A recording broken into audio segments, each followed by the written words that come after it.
Abre sobre Romanos capítulo 1, por favor. Terminando a nossa mensagem nessa manhã, bem do texto mesmo e do que Paulo está tratando aqui, que é a relação com outras igrejas. É sobre isso que eu quero falar com você. E antes de eu começar a pregar, domingo passado foi a nossa inauguração dessa série em que a gente está expondo a Epístola aos Romanos e a gente acredita que vai conseguir terminar até o capítulo 16 nesse ano mesmo. Deus que nos ajude. Essa semana eu preparei o sermão desse domingo, o sermão inteiro, apenas no versículo 8. Falei, como é que eu vou falar do 8 ao 17? Eu preparei um sermão inteiro só no versículo 8. Tem tanta coisa para falar, eu falei, não, mas vamos lá. Então o sermão de hoje tem 6 pontos. Alguns são bem curtinhos, outros são mais longos. Mas quando eu terminei de pregar domingo passado, eu percebi que eu fui levado a pregar de uma maneira diferente como eu geralmente prego. E que o meu sermão estava parecendo mais um estudo do que um sermão. Mas eu fui consolado porque diversas pessoas me procuraram para dar uma resposta, para me encorajar. Pastor, a gente percebeu que foi diferente, mas fica tranquilo, vai lá. Então, para mim vai ser, já estou sentindo que vai ser desafiador, mas eu quero que a gente termine esse ano falando assim, eu entendi alguma coisa que está em Romanos. Então a gente vai tentar fazer algo que talvez se pareça com um estudo, tentando ser uma pregação. O Senhor é o nosso ajudador. Ore comigo mais uma vez, põe a mão no seu coração. Pede para o Senhor falar com você, para não ser só uma pregação. Para o Senhor falar com você. Ele é seu amigo, Ele é o seu Pai, Ele te ama, Ele é o seu Senhor. Ele tem coisa para falar com você.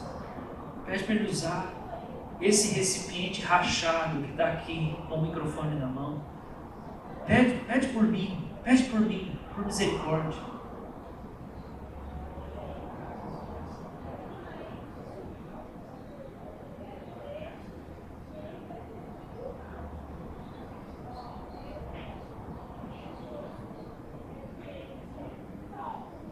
Nos ajude, Senhor, em nome de Jesus. Amém. Versículo 8. Em primeiro lugar, por meio de Jesus Cristo, dou graças ao meu Deus por todos vocês, e a fé que vocês têm é proclamada no mundo inteiro. Pois Deus, a quem sirvo em meu espírito no Evangelho do seu Filho, é minha testemunha de como nunca deixo de fazer menção de vocês em todas as minhas orações, pedindo que em algum momento, pela vontade de Deus, surja uma oportunidade de visitá-los. Porque eu desejo muito vê-los, a fim de repartir com vocês algum dom espiritual, para que vocês sejam fortalecidos. Isso é, para que nos consolemos uns aos outros por meio da fé mútua, a de vocês e a minha. Quero que vocês saibam, irmãos, que muitas vezes me propus a ir visitá-los, no que tenho sido até agora impedido, para conseguir algum fruto igualmente entre vocês, assim como também tenho conseguido entre os outros gentios. Pois sou devedor tanto a gregos como a bárbaros, tanto a sábios como a insensatos. Por isso, quanto a mim, estou pronto a anunciar o Evangelho também a vocês que estão em Roma. Amém? Que o Senhor nos abençoe nessa manhã, falando através da sua palavra. Amém. Nós falamos na semana passada que o apóstolo Paulo escreve a Epístola aos Romanos. Ele tem aproximadamente 25 anos de ministério, plantou 9 igrejas, já passou por muita perseguição, já refinou a teologia dele, e ele está agora indo para Jerusalém na caminhada dele, passando por Corinto, e quando ele está em Corinto, na terceira viagem missionária, ele escreve a carta, envia para os romanos, e ele está levando muitas ofertas para Jerusalém, porque ele tem uma intenção de ter recolhido ofertas por diversas igrejas por onde ele passou. Ele está carregando aquelas ofertas ao chegar para Jerusalém, e ele tem uma intenção que não é simplesmente a generosidade do coração. Ele quer chegar para Jerusalém e dizer assim: olha só, gente, eu trouxe essa oferta para a igreja de Jerusalém, para aqueles irmãos em Cristo que estão sofrendo algum tipo de perseguição pelos judeus, para que vocês entendam o seguinte: Jesus e o Evangelho não são apenas para os judeus, eles são para aqueles que não são judeus também, ou como a Bíblia vai chamar de gentios. A palavra gentio significa etnias, ou gentios, então pode falar de povos, de nações, do mundo, ou da etnia, aqueles que não são judeus. E o apóstolo Paulo, ele quer chegar em Jerusalém com essas ofertas e falando: gente, eu quero que vocês percebam o seguinte: vocês são irmãos de todos esses gentios incircuncisos, e a prova está aqui, de que vocês são unidos pelo Espírito de Cristo, de que eu estou trazendo uma grande oferta que veio de todos eles. Creio que os gentios também podem participar das promessas que Deus fez através dos profetas no Antigo Testamento. Então o apóstolo Paulo está indo, ele está caminhando, e ele não consegue chegar em Roma, embora ele escreve que diversas vezes ele quis chegar. E o que impediu Paulo de visitar os romanos foi o fato de que ele tinha outros campos para abrir, outros lugares para pregar o Evangelho, onde não havia igreja ainda. Ele deixa claro também que não foi ele que plantou a igreja em Roma, e ele não conhece aqueles irmãos pessoalmente. A gente falou que a maioria dos estudiosos considera que a igreja de Roma começou a partir do dia de Pentecostes, quando Pedro pregou e muitas pessoas se converteram, foram batizadas, e que é quase impossível que não tenha havido romanos, gente de Roma, lá em Jerusalém, no dia de Pentecostes. Então eles teriam retornado para Roma, e ali eles teriam fixado a igreja e estariam caminhando e desenvolvendo a fé.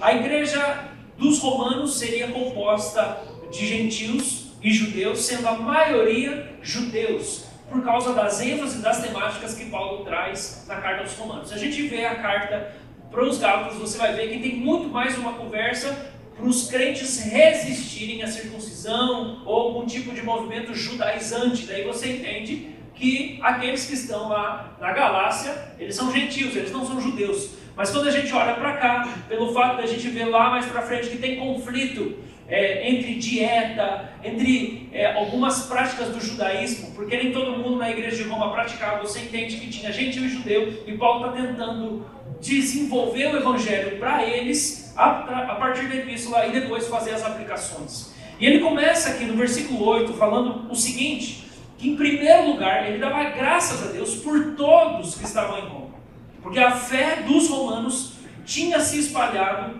pelo mundo inteiro. Obviamente essa é uma hipérbole do apóstolo Paulo. Ele não está querendo dizer que todas as nações, povos, tribo e língua já tinham ouvido falar, porque senão o trabalho de evangelização talvez não seria mais necessário. Quando ele diz que o mundo inteiro está ouvindo falar da fé dos romanos, não é o mundo inteiro literalmente, mas é que muita gente, e que se espalhou especialmente pelas igrejas, significando que nesse período da igreja primitiva havia uma comunicação muito forte entre todos os crentes das diversas cidades. O que Paulo está querendo comunicar é: os crentes estão me avisando em todo lugar que eles já ouviram falar da salvação de vocês, a fé de vocês se espalhou. E isso é muito precioso, não só pela salvação deles, mas porque nós estamos falando da capital do império.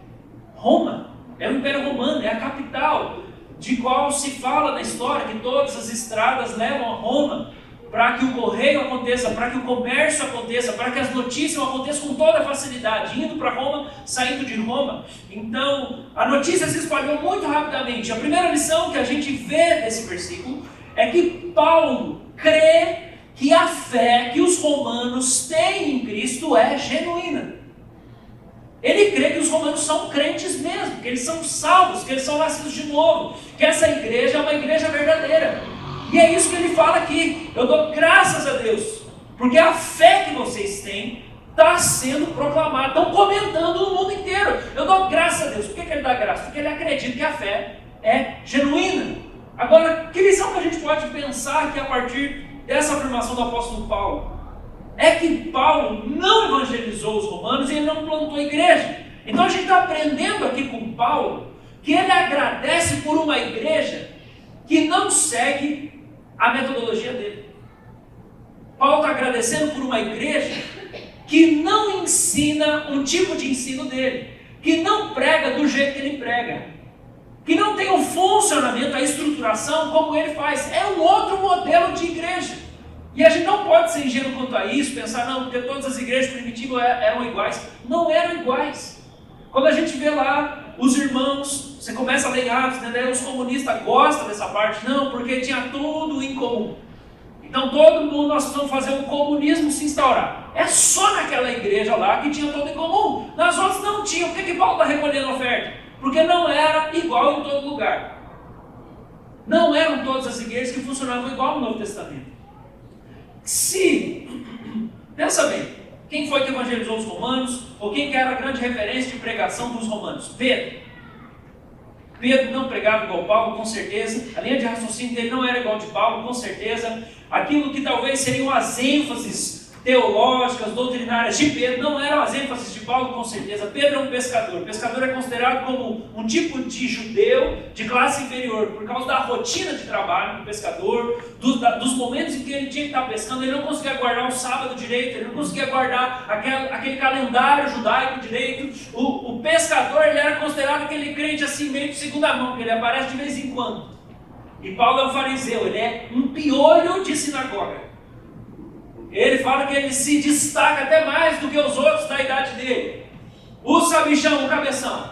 Com certeza a linha de raciocínio deles não é igual. Pedro escreve umas cartas bem pequenininhas assim.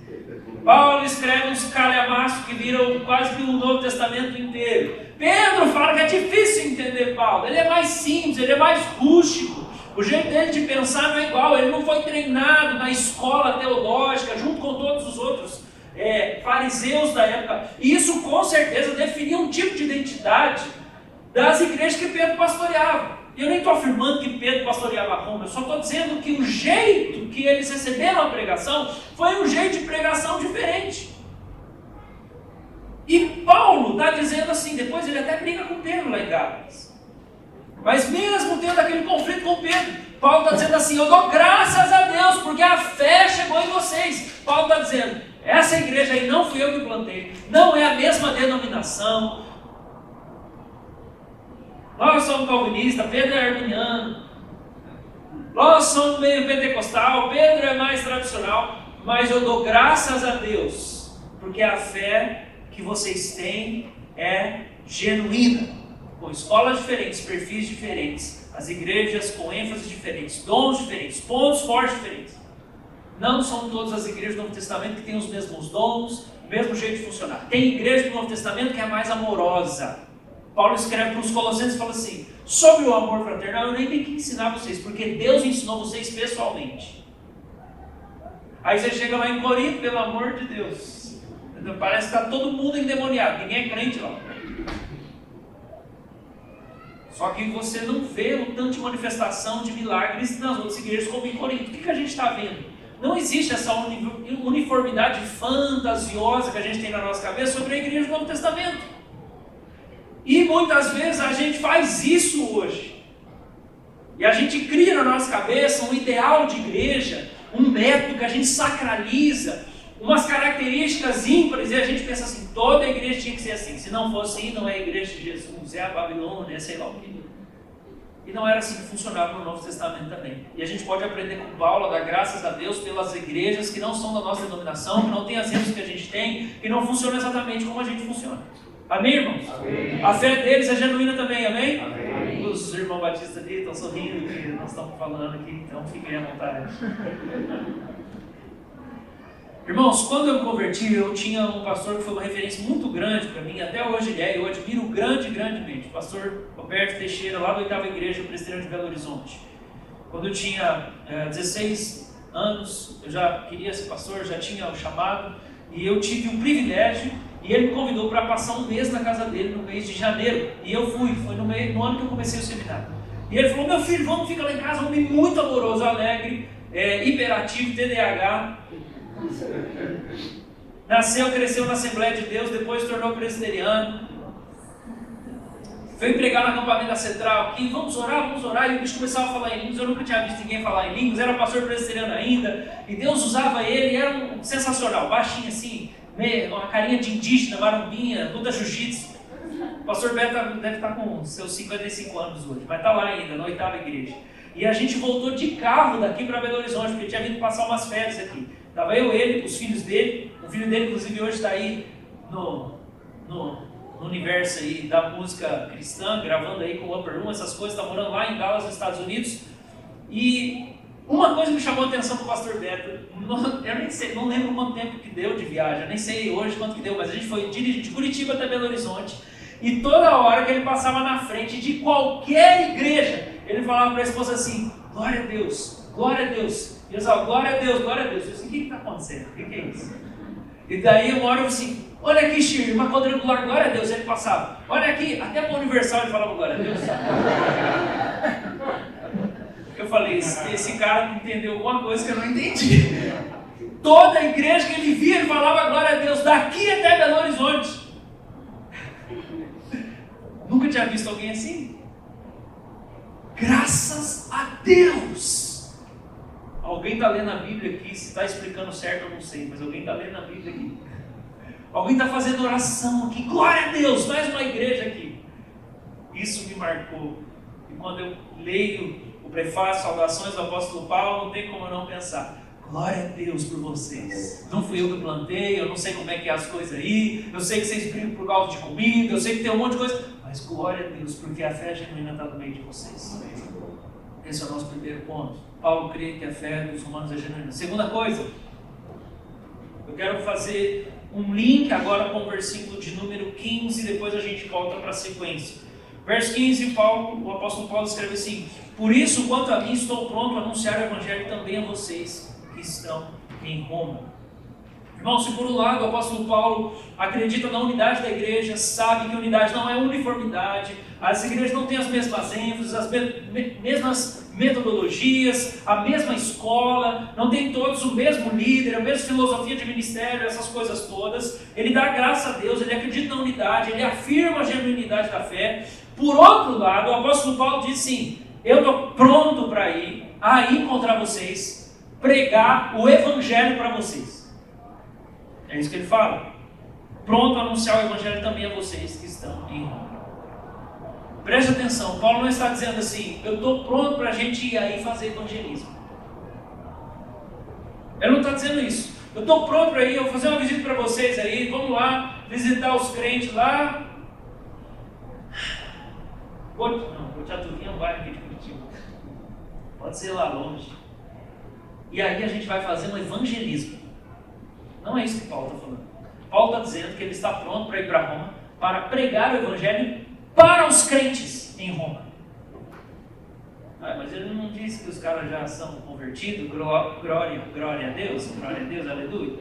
Glória a Deus, aleluia, eles são convertidos. Só que na mente de Paulo o evangelho tem que ser sempre o centro da igreja. O evangelho nunca fica cansativo. E a gente nunca deveria parar de pregar o evangelho para nós mesmos. Evangelho não é para descrente, evangelho é para todo ser humano. E o evangelho é para a igreja. Porque se o evangelho para de ser o centro da nossa fé, daí a gente vai passar por outras coisas agora. O evangelho já sei, me evangelizava atrás, ou seja, Jesus morreu por mim. Vamos falar de outra coisa agora. Vamos mudar o tema agora. Vamos motivar o povo, né? O povo está meio triste, precisa ser motivado. Não, meu filho, motivação que a gente precisa está na pregação do evangelho. Não, vamos deixar o evangelho agora, a gente precisa pôr o povo para trabalhar. O povo tem que ser mais ativo. A gente precisa ensinar um pouco mais outras coisas. Vamos deixar o evangelho. Para Paulo não funciona desse jeito. Para Paulo o evangelho sempre vai ser o centro da igreja. Embora ele busque a unidade, ele acredite na fé dos romanos, ele fala, eu estou pronto aí, porque eu vou pregar o evangelho para vocês. Agora, se a gente não entende que para o Novo Testamento o evangelho de Jesus Cristo é o centro da igreja, ele é a coluna da igreja, como Paulo escreve em Efésios 2:20, os profetas e os apóstolos são a coluna da igreja. Não são os profetas de hoje e nem são os apóstolos de hoje. São os profetas do Antigo Testamento que anunciavam as promessas do Messias e são os apóstolos da primeira geração que escreveram as Escrituras. A coluna da igreja é o Evangelho de Jesus Cristo. E é a partir do Evangelho que a gente vai para qualquer outro assunto. Abordar qualquer outro assunto. Falar de qualquer coisa, até da nossa missão, do nosso trabalho, do que é a nossa tarefa. É a partir do Evangelho que a gente estabelece a ética e os valores da junta diaconal. Porque nós vamos servir como Jesus nos serviu, lavou os pés dos discípulos, morreu por nós. É a partir do Evangelho que a gente vai estabelecer qual é o tipo de conteúdo e a metodologia para o púlpito funcionar. Porque a gente tem que pregar como Jesus pregou. pregou, anunciar o que os apóstolos anunciavam. É a partir do Evangelho que a gente vai desenvolver os valores de como funciona o casamento ou a vida na sociedade civil. É tudo a partir do Evangelho, ou o funcionamento dos dons espirituais. Nenhum outro tema periférico pode entrar no lugar do Evangelho na vida da igreja. E Paulo está dizendo, eu estou pronto para ir, vocês são tudo crentes, eu estou pronto para pregar o Evangelho para vocês. Porque na vida cristã o Evangelho nunca vai se tornar uma coisa ultrapassada para nós, que a gente assim, pronto, agora eu já sei, vamos falar de outra coisa, vamos falar de portais espirituais, de anjos, de não sei o que lá, ou então não. Está muito raso esse negócio da evangelização, dá uma estudada aí, estão precisando de mais Foucault, de mais Rousseau, de mais Heidegger, de mais Freud, porque o Evangelho não dá conta para essas crises do nosso tempo. Agora, quando a nossa compreensão do Evangelho é rasa, a gente começa a fazer isso. A igreja começa a fazer isso. A igreja se torna pragmática. E eu estou falando isso num sentido negativo. Quando a igreja perde o Evangelho como centro, e de novo, não interessa a tradição. Porque é, isso que, é a partir disso que a gente tem que buscar a unidade da igreja. Um é de Pedro, outro é de Paulo, outro lá foi plantado por Filipe. João Marcos, segundo a tradição da igreja, foi quem foi para o Egito e começou a igreja no Egito. Tudo bem, vai ter o traço desses apóstolos, desses bispos aí. Não tem problema. A questão é, a gente vai buscar a unidade com qualquer igreja, sendo o Evangelho sempre o centro. Então eu não tenho problema nenhum de pregar no evento X, no evento Y. Se a Universal me chamar para pregar, eu vou pregar. Porque eu vou pregar o Evangelho. Se vocês não gostaram da pregação do Evangelho, aí é problema deles. O meu compromisso é com o Evangelho. Onde eu vou... Ah, mas como é que você está se associando? Meu filho, eu estou pregando o Evangelho. Para os crentes e para os descrentes. Se a gente não fizer isso, a gente vai cair. Primeira coisa que a gente vai... Esse ponto é um pouquinho mais extenso. Uma igreja sem essa compreensão profunda do Evangelho, eu vou chamar isso de teologia. Especialmente porque tem gente que acha que teologia não é coisa de crente. Se você não tiver uma teologia evangélica, se você não tiver um desenvolvimento doutrinário, teológico, com mais profundidade, a igreja vai ser um grupo de crentes, primeiro, controlado por emoções e sentimentos. Sua fé vai ser movida só por sensação. Você vai ser uma bandeira que fica levado pelo vento, vai para cá, vai para lá, vai para cá, vai para lá, vai para cá, vai para lá. Por quê? Porque ninguém amadurece na fé se não for a partir da verdade, conceitos, compreensão, entendimento. O que traz maturidade para a igreja é o aprofundamento da verdade. É entendimento profundo da verdade que traz maturidade para a igreja, que traz transformação de caráter para a igreja e que muda os afetos da igreja, que faz a igreja parar de amar o pecado e amar Deus. Se a gente não tem uma teologia aprofundada, se a gente não constrói teologia, e para mim o púlpito tem que ser um lugar sempre de muito trabalho teológico. E daí os expulsar demônio, as curas e tal. Se Deus quer fazer no culto, faz, senão a gente faz isso na reunião de oração na casa dos outros. Mas aqui é hora da palavra, é hora da teologia, é hora da doutrina, é hora da escritura ser desembrulhada para você mergulhar e imergir nas verdades eternas. Porque se você não tiver isso, a sua vida, a igreja vai ser um povo só movido por empolgação, emoção, sentimento, vai e volta, e a vida cristã vai ser sempre: eu preciso sentir uma coisa a mais, eu preciso sentir um negócio novo, eu preciso de uma coisa a mais, eu preciso, hype, louvor novo que saiu, o pregador novo que está aí. Você não precisa disso. Você não precisa, você pode cantar a único até morrer e ser maduro na fé. Você pode não saber nada, eu nem sei quem que é que está aí, ó. Às vezes o pessoal fala: fulano, não sei quem que é. Eu gosto dos mortos, eu gosto dos puritanos, eu gosto dos reformadores, eu gosto dos caras que estão lá, mortos, há centenas de anos atrás. O dia que a gente tiver alguém, ou vivo, falando com a mesma majestade que esses homens escreveram, aí eu vou ficar empolgado e lá conhecer esse cara. Mas eu acho que a igreja está entregue ao espírito do tempo, de viver de emoção e emoção e emocionalismo, porque falta de teologia, falta de profundidade. Segunda coisa, se a igreja não se foca, se centraliza no evangelho, a igreja vai ser um grupo de gente controlado por tradições vazias e modas ideológicas.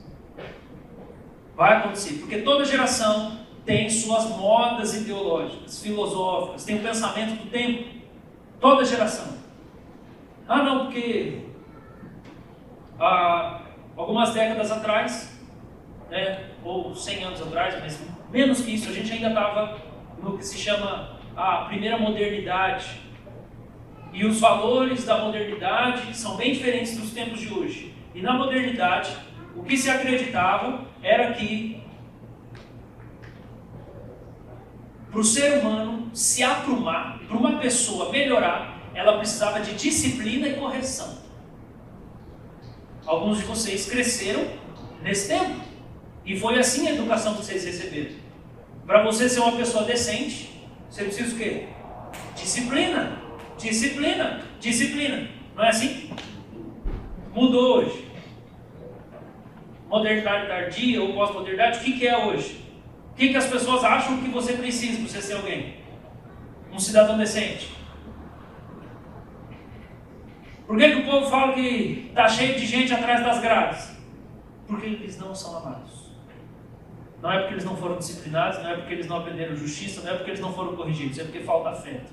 Vamos dar abraços grátis em todo mundo. Os valores do tempo mudaram. O que acontece? Se a igreja não tem profundidade teológica, ela não percebe e ela pode abraçar uma coisa que é um valor do tempo dela. Você está esperando eu falar, mas o que está certo, pastor? A modernidade ou a pós-modernidade? Os dois estão errados. E os dois estão certos. Porque a gente precisa de disciplina, a gente precisa de amor. E as coisas são equilibradas pelo Evangelho. O Evangelho vai equilibrar isso para nós. Deixa eu falar uma coisa triste aqui, mas é que isso aqui está ecoando na minha cabeça faz muitos dias e eu acho que é um ótimo exemplo. Uma das grandes autoras nos Estados Unidos, reconhecida e admirada, é uma mulher chamada Elizabeth Elliot. Minha esposa ama essa mulher, eu gosto de tudo que eu ouço essa mulher falar. Para mim, não sei se eu tenho uma pessoa que assim, sempre que eu volto, que eu falo assim, eu estou meio desviado, eu vou voltar lá, eu vou assistir de novo as pregações de Leonard Ravenhill, vou ler o livro dele, porque é tarde do planejamento, ele vai dar uns tapas na minha cara, acorda, vira homem. Vamos lá. Mas não posso muito também, senão eu fico meio selvagem. Para minha esposa, Elizabeth Elliot. Ela lê Elizabeth Elliot, dá um beliscão, dá um chute, vamos mulher, vamos, se apruma aí. Minha esposa ouviu a autobiografia da Elizabeth Elliot. Não é autobiografia, é biografia. Existe uma parte sombria da biografia dela, que é o último capítulo do livro. Elizabeth tinha uma visão de submissão da mulher que era uma das principais coisas que ela defendia. Só que os últimos 38 anos da vida dela, que só vieram à tona na biografia, mostraram como ela tinha desequilíbrios e isso estava deturpado. Por quê? Porque ela casou com um cara. 9 dias depois ela disse para a família: foi a pior coisa que eu fiz na minha vida, foi ter casado com esse cara. Foi o último marido dela. Ela teve 3 maridos, os outros 2 morreram, ela casou com esse terceiro. Em resumo, esse cara abusava dela psicologicamente. Esse cara usava ela e ele controlava a agenda de pregações dela para ganhar dinheiro até o fim da vida, quando ela já estava com Alzheimer. Esse cara continuava obrigando ela a pregar. Para falar por cima. Em todo tempo ela pensava: eu preciso me submeter. Ele é o cabeça que Cristo colocou para mim. Eu preciso me submeter. Uma hora a família dela fez uma intervenção quando ela estava enferma. Eu não sei exatamente como, mas arrancaram ela dele e levaram para casa. E ela: não, Deus está me santificando através dele. Eu preciso, devolva-me para o meu marido. E ela relata no diário quão infeliz ela era com esse homem e como esse cara maltratava ela. Mas ela tinha um entendimento de submissão deturpado, submissão feminina deturpada. E ela não conseguia distinguir a diferença de humildade, submissão e abuso.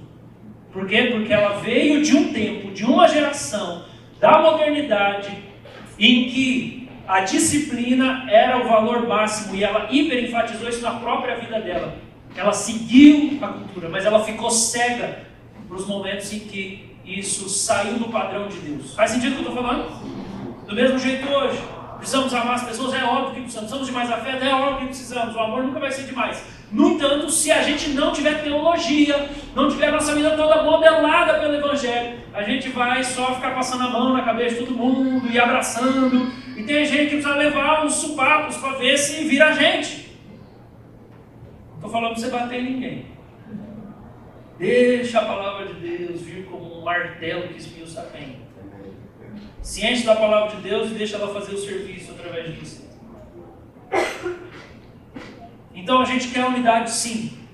Só que não importa o tempo, não importa a denominação. O Evangelho precisa ser o fundamento das igrejas. Amém? Amém. Terceira lição que a gente tem aqui com o apóstolo Paulo é que se a fé dos romanos ficou conhecida no mundo inteiro é porque a fé dos romanos saiu da esfera privada e se tornou uma fé pública. Como é que ficaram sabendo em um monte de lugar? Os romanos tiveram que ter alguma postura pública. A fé deles não era uma experiência particular.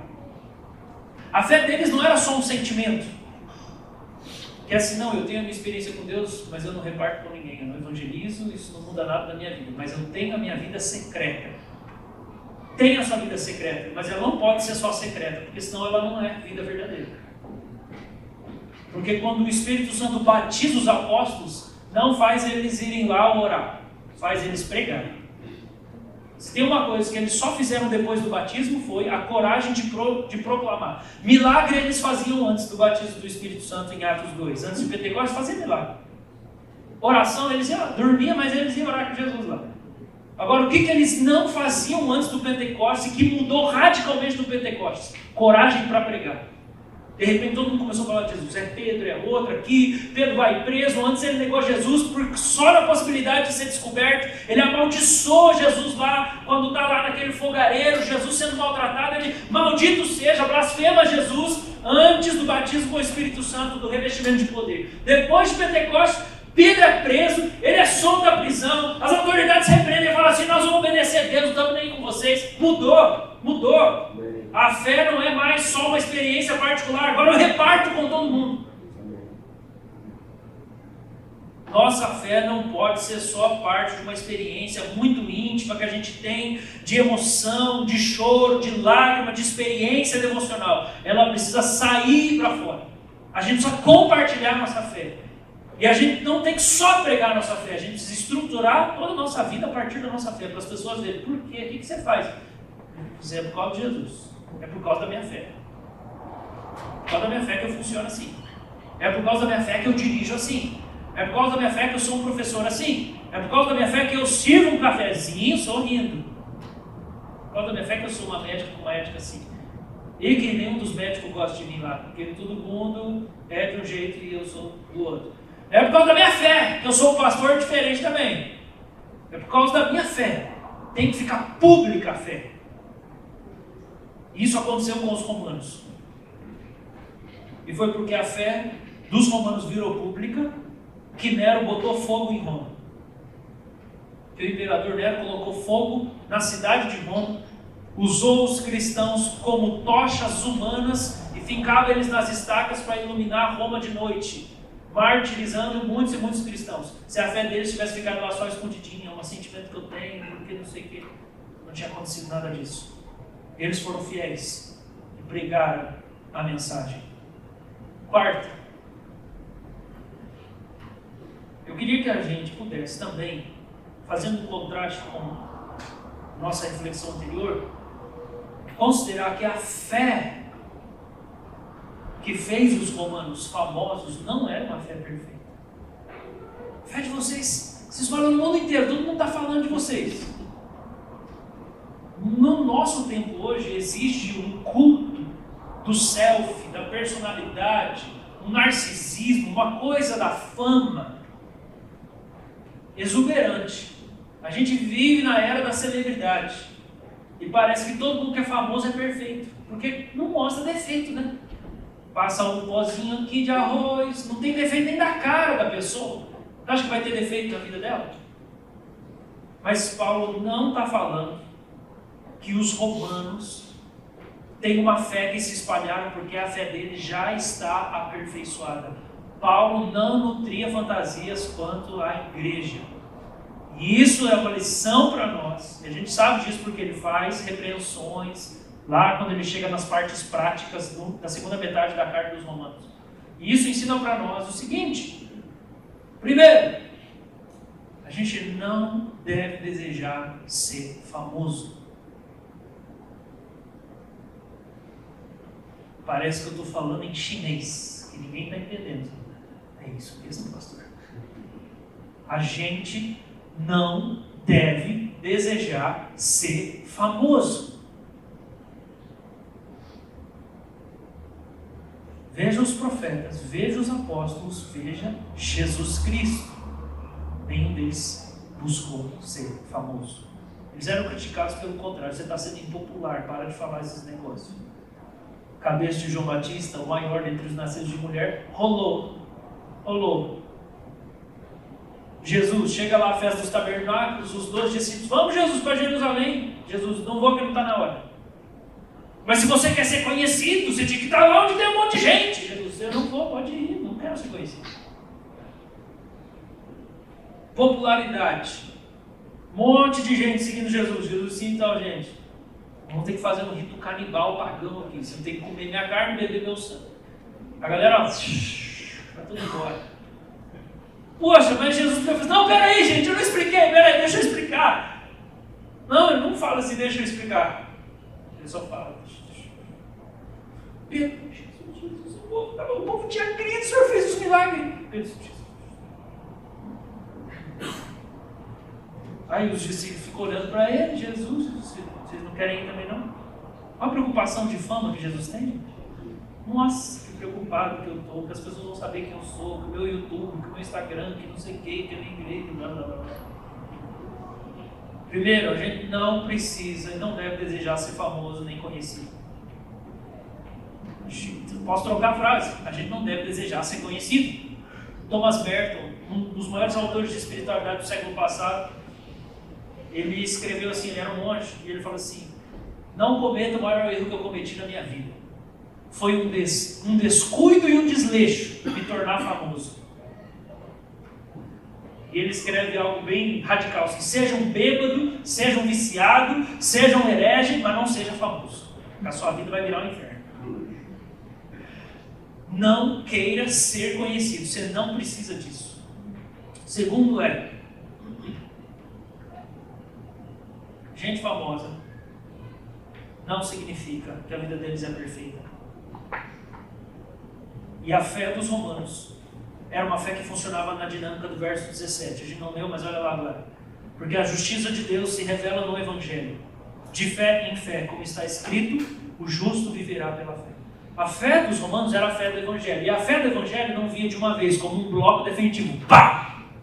Então, tudo santificado, perfeito. O apóstolo escreve, é de fé em fé. Você entendeu isso aqui, mas essa área da sua vida está uma zona. Calma. Vai vir de fé em fé até chegar aqui. E esse era o processo dos romanos, como em todas as igrejas. Assim como no próprio Paulo fala assim, eu não julgo ao ver o cansado ainda. Mas uma coisa eu faço, eu deixo o que ficou para trás e eu vou seguindo. Não existe perfeição cristã do lado de cada eternidade. Respeito John Wesley, respeito, mas tem muita gente que não entende quando ele fala da perfeição cristã. Ele não diz que as pessoas nunca mais vão pecar quando elas vão chegar a uma perfeição cristã, mas ele fala que elas vão estar dedicadas a um zelo e um amor vai estar tão maduro nelas que elas vão rapidamente se arrepender das coisas. Não existe perfeição cristã. Então, não fantasie as pessoas que você segue na internet, os livros que se lê. E sabe o que é interessante? A fé dos romanos precisava dessa carta teológica dos romanos. Se essa fé fosse perfeita, você acha que Paulo precisava escrever essa carta tão difícil para o povo ler? Não.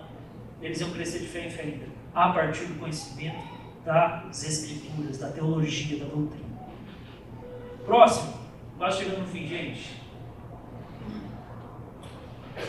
A gente vê que os interesses de Paulo, o investimento financeiro dele, investimento de tempo, eram orientados pela graça. Olha do verso 9 ao 12. Porque Deus a quem sirve o meu espírito no evangelho do seu Filho, é minha testemunha de como eu nunca deixo de fazer menção de vocês em todas as minhas orações. Paulo está dizendo que toda vez que ele ia ter um momento de oração, ou seja, ele tinha um tempo de oração.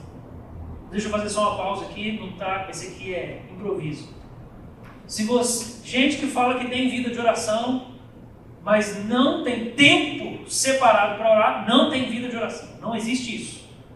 Não, eu não sou legalista, eu não tenho esse negócio, eu oro tal hora, tal.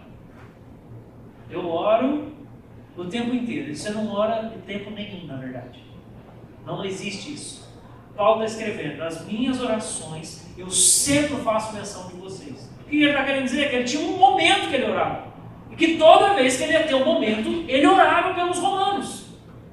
Esse momento pode ser 5 minutos, mas é um momento que você para só para dar um beijinho do Senhor, olhar para ele, falar eu te amo. Aprendi com o meu amigo, o reverendo Marcondes, lá essa semana, lá em Recife, quando ele estava dando aula, que o Henry Nowen, um padre já falecido, quando ele teve uma profunda depressão, ele continuava tendo um momento dele de oração. Mas ele disse que ficou bem diferente. Ele estava em uma depressão profunda e ele tinha um lugar dentro do armário da casa dele, que nesse tempo da depressão ele botava a cadeira lá dentro do armário, e ele fechava a porta, e ele marcava 15 minutos, falou assim, Deus, eu vim aqui te encontrar. Eu não tenho nada para falar, e tudo bem se o senhor não falar também, eu vim aqui ter o meu tempo com o senhor, porque eu estou sendo consumido pelas emoções, o desejo de morte, a falta de vontade de viver, mas eu vou vir aqui ficar com o senhor. E aí ele disse que nessa época ele sentava 15 minutos dentro do armário, falava, Deus, eu vim aqui ficar com o senhor. Minha cabeça está muito bagunçada, não consigo falar nada, mas eu vim aqui ficar com o senhor. Paulo tinha um tempo de oração. E esse tempo de oração é Jesus que vai te ensinar quanto tempo que ele quer. Não fica se comparando com os outros, não. Jesus que vai te ensinar o quanto que ele quer de você. Mas Paulo tinha um momento, e quando ele tinha, ele fazia essas orações. E daí ele continua, versículo de número 10, em todas as minhas orações, pedindo que em algum momento, pela vontade de Deus, surja uma oportunidade de visitar vocês, porque desejo muito vê-los, a fim de repartir com vocês algum dom espiritual. Ok. Vamos para o 13, depois eu volto ali. Quero que vocês saibam, irmãos, que muitas vezes me procuro ir visitá-los, no que tenho sido até agora impedido, para conseguir algum fruto igualmente entre vocês, assim como também tenho conseguido entre outros gentios. Qual que é o ponto aqui para nós? É que Paulo diz que ele tentou visitar os romanos, algumas vezes ele não conseguiu, ele está orando, Deus, abre a porta, abre a porta, abre a porta, quero visitar esses crentes. E o que isso ensina para nós? Ele fala que quando ele quer ir lá, visitar os romanos, ele quer repartir o dom espiritual, já vou falar um pouco melhor disso, mas ele fala que ele também quer receber o dom espiritual da igreja. O que isso ensina para nós, gente? Isso ensina para nós que a agenda de Paulo, ela era orientada pela operação da graça. Paulo não tinha interesse nesse mundo. Paulo não tinha fé no que esse mundo caído podia oferecer para nós. O que a gente tem aprendido aqui vez após vez nesse púlpito?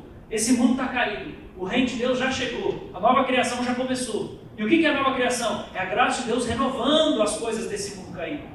Para Paulo é o seguinte, esse mundo não tem nada para me dar, a não ser as coisas que a graça já renovou. Então se a graça está operando lá nos romanos, eu quero ir lá, porque eu acredito que o que vai ser bom para mim é onde a graça de Deus está agindo, eu quero ir lá. E daí eu vou transmitir uma graça espiritual, que a palavra não espiritual é a graça, e eu vou receber graça espiritual. O interesse de Paulo é graça. E a agenda dele, o investimento financeiro, porque viajar custa dinheiro, o tempo dele custa, é orientado pela graça. Eu quero viver a minha vida orientado pelo que a graça está realizando no mundo. Já não sou mais atraído pelas coisas que atraem todo mundo. Eu quero saber onde que Deus abriu uma portinha no céu, que a graça dele está caindo naquele lugar. Eu quero arrumar a agenda e orar e fazer o que eu posso para ir lá, receber daquilo, ver daquilo, fazer parte daquilo que Deus está fazendo aqui nessa terra.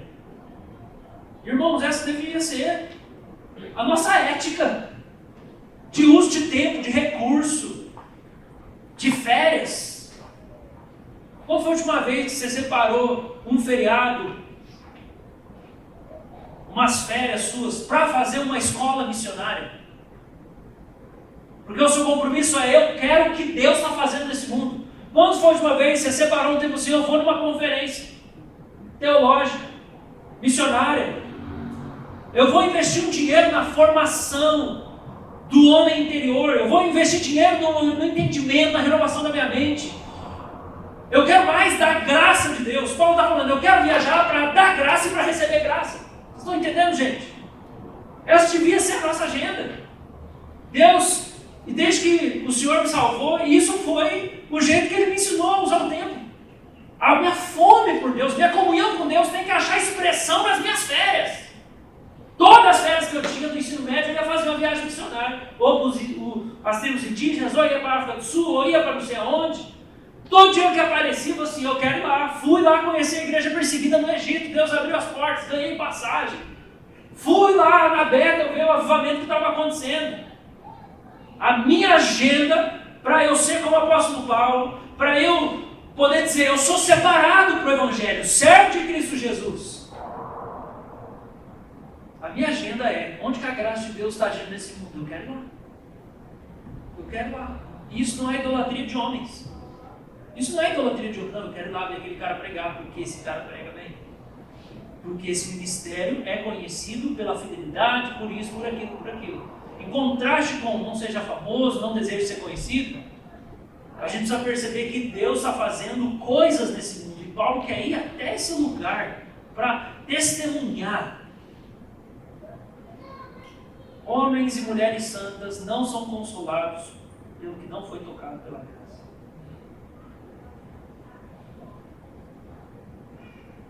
Acabei de voltar de Recife, tempo maravilhoso, maravilhoso, maravilhoso. Feliz demais de estar com aqueles irmãos. E feliz também da gente ter confirmado que o Nick e a Rachel Vilman vão estar aqui com a gente em março, para poder repartir dessa graça, para poder compartilhar dessa graça. Poder ir lá repartir conhecimento que Deus tem dado, entendimento. Vou lá para dar uma aula específica, todo ano é a mesma aula. Eles querem isso, essa graça que Deus deu para comunicar algumas coisas. E quando estava conversando com o Nick, ele: o que você quer que eu pregue? Eu falei: cara, eu não quero impor para você um tema, porque eu sei qual é a graça que está na sua vida. Eu sei o que Deus te usa. Eu sei, é isso aí que eu quero vir aqui e compartilhar esse negócio com a gente. Ele falou: legal, valeu. Ótimo. Não é tudo pastor que você pega para ele e fala assim: ó, pastor, quero te convidar a pregar na minha igreja. Mas é Romanos capítulo 3, versículo 21. Só presbiteriano faz isso. Sou chamado para ir nas igrejas, o cara dá o versículo. É esse versículo aqui que você vai pregar. Tem outras igrejas que nem o versículo os irmãos lêem na hora que vai pregar, né? Então, vamos achar um equilíbrio. Caminhando no final, último ponto nosso. Paulo fala nessa saudação, nesse prefácio, as recompensas da hospitalidade e a definição da comunhão dos crentes. Quero que você preste atenção aqui, quando Paulo fala, versículo número 11: eu desejo muito vê-los, a fim de repartir com vocês o dom espiritual, para que vocês sejam fortalecidos, para que nos consolemos uns aos outros por meio da fé mútua, vocês e da minha. E daí depois ele vai, versículo 15: porque eu estou pronto a anunciar o Evangelho também a vocês que estão em Roma. John Murray, um pastor, um teólogo escocês, ele escreve assim: Paulo era sinceramente humilde e ao mesmo tempo muito delicado em seus sentimentos, e não permitiria que alguém imaginasse que as vantagens espirituais resultantes da sua estadia entre eles seriam desfrutadas apenas por um dos lados. Por isso, tendo em vista esclarecimento, ele continuou: isso é, para que em vossa companhia reciprocamente nos confortemos. John Murray está sugerindo que Paulo, na sensibilidade dele, está dizendo assim: gente, eu vou aí. Eu não vou ir só para pregar, não. Eu quero ser abençoado também. Ou do outro lado também serve: eu não vou ir só para comer a comida de vocês e ficar hospedado na casa de vocês. Eu também quero transferir dom espiritual para vocês. É isso que John Murray está falando. E eu creio que Paulo tem aqui no coração dele, no fundo da mente dele, a ética dos profetas, ou a ética da recompensa da hospitalidade, que o próprio Jesus ensinou, ou que a gente vê no Antigo Testamento. Por exemplo, Mateus 40, 10:41, é 10:41, está errado ali. Jesus escreve assim: quem recebe o profeta no caráter de profeta, receberá a recompensa de profeta. Quem recebe o justo no caráter de justo, receberá a recompensa de justo. Você vai me receber, você vai dar de comer para mim, você vai dar de beber para mim. Eu creio que Deus vai derramar alguma coisa da graça e do poder que está sobre minha vida para você. Porque Jesus fala isso: se você servir um copo d'água como justo, você vai ter o seu galardão. Se você receber um profeta no caráter de profeta, o que significa isso? Receber aquela pessoa com honra, reconhecendo, honrando. Deus colocou algo sobre você. Eu reconheço isso. Eu honro você por isso. É a glória de Deus na sua vida. Quem tem essa postura, recebe a recompensa. A gente sabe como que eu percebo isso? Vou dizer para vocês. É muito nítido para mim quando alguém vem buscar aconselhamento, atendimento pastoral. É muito nítido. Se essa pessoa está numa postura armada de orgulho, de autossuficiência, de segurança, eu não preciso de você, vem quase assim para poder me buscar dizendo que quer aconselhamento, mas ela quer provar que está certo. Isso é uma coisa, parece que a graça de Deus não flui. E quando uma pessoa completamente quebrantada, desejosa de receber algo de Deus, necessitada, com o coração aberto para qualquer coisa que eu falar, parece que quando eu abro a boca, vem uma enxurrada da graça de Deus fluindo através de mim. E eu sei que Deus manifestou os dons dele através de mim por causa da fome daquela pessoa que vem com o coração quebrantado. Aquele coração sedento e humilhado atraiu o favor de Deus através de mim. Não é nem que eu estava em comunhão com Deus naquela semana, que eu orei um monte, que eu jejuei, mas na hora que aquela pessoa veio, isso já aconteceu diversas vezes. Recentemente tem uma pessoa que está tão quebrantada, que toda vez que eu vou orar pela pessoa, Deus libera a palavra, dá a profecia, dá a palavra de sabedoria, tem um versículo. E eu sei, porque eu não estava naquela intimidade toda com Deus antes de eu ir orar. Mas parece que quando falou assim, vamos orar, Deus veio por causa de você. Porque você recebeu um profeta no caráter de profeta. Porque você está sedento de Deus. Porque você veio e falou assim, por favor, fala alguma coisa. Paulo está consciente do mandamento do Senhor. Alguém lembra de Eliseu na casa da Sunamita? Eliseu sempre passava pela cidade de Sunem, tinha uma mulher rica, sunamita, que ela falava para ele assim, o profeta está sempre aqui, ele não tem onde ficar, vamos fazer um quartinho para ele. Aí Eliseu falou assim, não precisa disso não, mulher, deixa para lá. Não, vamos fazer um quartinho para o profeta, faz o quartinho, põe uma mesa, põe uma cama, deixa ali o copo d'água. Toda vez que Eliseu passava, ele ficava hospedado lá, ela serve aquele homem. Daí um dia, Eliseu fala assim, pro servo dele, o discípulo, Geazi, pergunta para aquela mulher qual é o problema dela, o que ela quer. Ela falou, não tem nada, está certo, eu vivo no meio do meu povo, eu sou rico, eu não preciso de nada. Aí o Geazi falou assim, ela não tem filho. Aí Eliseu falou assim, daqui um ano você vai ter filho. Aí ela falou assim, não minta para mim, por favor, senhor, nem estou pedindo nada para você, só estou querendo servir, não minta para mim. Imagina o trauma daquela mulher externa. Não minta para mim, daqui um ano você vai ter filho. Enfim, ela tem filho e tal, tem toda a história lá, depois você vê, ele morre, Eliseu ressuscita o menino. Mas qual que é a lição aqui? A recompensa da hospitalidade. A recompensa da hospitalidade. Paulo está dizendo assim, eu vou ir, eu vou ficar hospedado. Vocês podem saber, eu vou repartir o que Deus tem dado para mim. E quais são as duas coisas que Paulo vai repartir? Os dons espirituais e a pregação do Evangelho. É como se ele falasse assim, eu sei o que Deus me deu, gente, eu só aposto. Eu sei o que Deus faz na hora que eu começo a servir. Ele cura os enfermos, ele desperta os dons, eu ponho a mão nas pessoas, elas recebem o Espírito Santo. E quando eu prego o Evangelho, eu sei que não sou eu, mas o negócio é tão bonito. Fica tranquilo, eu vou chegar aí, vocês vão me servir, cuidar de mim, eu vou servir vocês também. E é assim que a gente precisa entender hospitalidade. Quando a gente recebe alguém, quando a gente serve alguém, ali a gente está abrindo uma porta para a graça de Deus que está na vida daquela pessoa fluir sobre nós. Não tem tempo para entrar aqui e falar sobre generosidade, mas a gente está falando de generosidade também. Pessoas que têm um compromisso concreto, financeiro, abrem portas para a graça de Deus vir sobre elas, sim. Gente que tem compromisso financeiro concreto com a obra de Deus, com a igreja, abre portas, sim, para que a graça, a mensagem, o favor de Deus venha cuidar, encontrar, envolver as pessoas. Porque esse é um princípio da hospitalidade. É assim que funciona. Você não vai só dar. No reino de Deus não funciona desse jeito. E essa é a base da comunhão verdadeira dos crentes. É repartir a graça mutuamente. Eu encontro com você, você fala o que Deus está fazendo na sua vida e falando com você. E quais são as suas fraquezas. Você encontra comigo, eu falo o que Deus está falando comigo. Eu encontro o Elcio, você vê, Elcio, e daí? O que Jesus está falando? Está orando na madrugada? O que está rolando? O que Deus está tocando você? Bruno, o que você está meditando na palavra de Deus? E aí, como é que você está? Você está bem? Como é que está o coração? Como é que está a vida de oração? Daqui a pouco a gente começa a repartir a graça. Isso é comunhão. Comunhão é quando a gente reparte a graça. Eu reparto a graça que está em mim, você reparte a graça que está em você. Fui tomar sei lá o que nós tomamos lá com o Alexandre, um dia, um chico, um negócio esquisito lá. Falei, e Alexandre, o que você está lendo? Cara, estou lendo. Daí começou a falar lá dos puritanos, lá, que ele gosta de ler os puritanos. E começou a ficar coração. Não, porque aquele texto de Hebreus que eu tinha percebido, nossa, meu Deus, cara, bom demais esse negócio. Comunhão é isso. Você reparte da graça, você recebe da graça. Eu sei que eu tenho comunicado para vocês a pregação do Evangelho, porque Deus me capacitou para isso, como pastor dessa igreja, o ensino da Escritura, essa ênfase, essa graça da oração e diversos dons espirituais. E de vocês, eu tenho recebido muito amor nesses anos.